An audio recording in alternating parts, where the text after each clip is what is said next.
শ্যামলী তার জীবনে ভীষণভাবে সুখী, এটা তার প্রতিদিনের ব্যবহারে স্পষ্ট বোঝা যেত। আর অমর সেটা ভালোভাবেই বুঝতে পারত। শ্যামলীর ময়রা গায়ের রং আর সাধারণ চেহারা, যেটা অন্যদের চোখে পড়লেও অমর কখন যেন ওই মেয়েটাকে মনের অজান্তে ভালোবেসে ফেলেছিল। শ্যামলীর পরিবারের বিশ্বাস আর ভালোবাসার পাত্রী হয়ে উঠেছিল।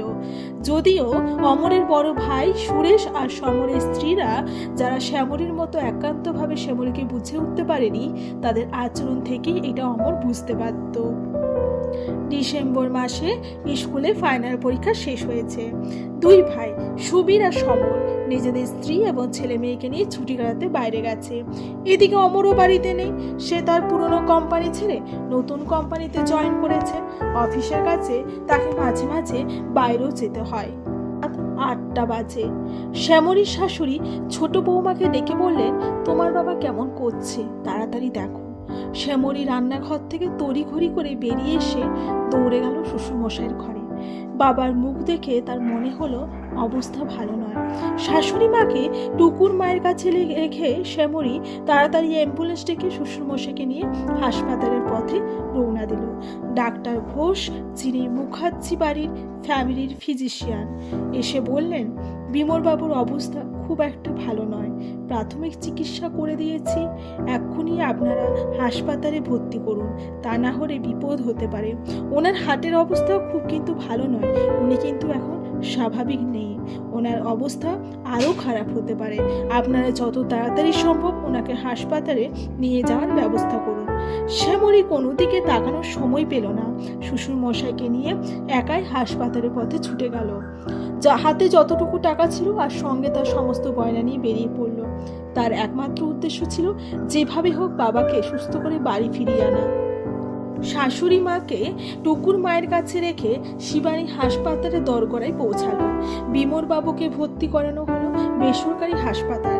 চিকিৎসার খরচও প্রচুর। ডাক্তারের পরামর্শে দ্রুত অপারেশন করতে হবে বলে জানানো হলো, তা না হলে পরিস্থিতি আরও খারাপ হতে পারে। শ্যামলী তার নিজের গয়না বিক্রি করে অপারেশনের জন্য প্রয়োজনীয় 5 লক্ষ টাকা জোগাড় করে ফেললো। রাতে হাসপাতালের করিডোরে বসে শ্যামলীর মাথায় একটাই চিন্তা, আমি যেন বাবাকে বাঁচাতে পারি। তার মাথায় একটাই চিন্তা, আমি যেন বাবাকে বাঁচাতে পারি।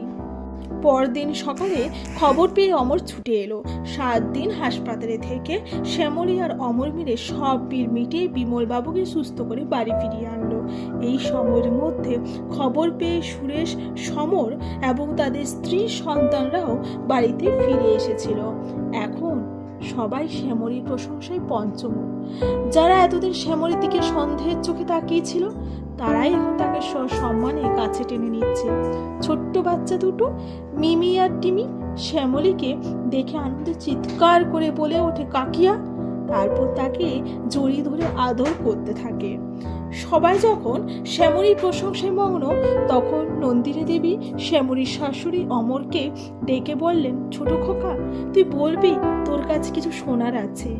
অমর মৃদু হেসে বলল, মা, বলার অনেক কিছু থাকলেও আজ আমি শুধু একটাই কথা বলবো।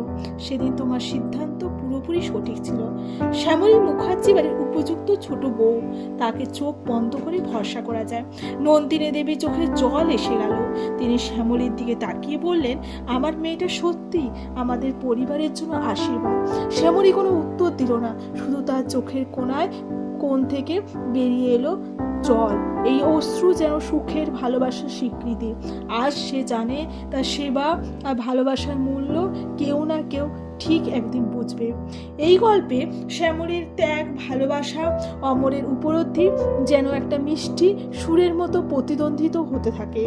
মুখার্জি বাড়ির প্রতিটি মানুষের মনে শিবানীর প্রতি শ্রদ্ধা, ভালোবাসায় নতুন ছন্দ বাজতে শুরু করে। এখন মুখার্জি বাড়ির সবাই খুশি। শ্যামলী বুঝতে পারে, জীবনে নিজের দায়িত্ব পালন করতে গিয়ে কখনো কখনো নিজের কষ্ট সহ্য করতে হয়, কিন্তু সেই কষ্টের ফলাফল একদিন সবার সামনে আসে, আর তখনই মনে হয় সব পরিশ্রমের সার্থক। ভরসা এমন একটা বস্তু যেটা খুব কষ্ট করে অর্জন করতে হয়। শ্যামলীর গায়ের রং কালো হলেও সে তার গুণ এবং ভালোবাসা দিয়ে সে সেটা অর্জন করেছিল।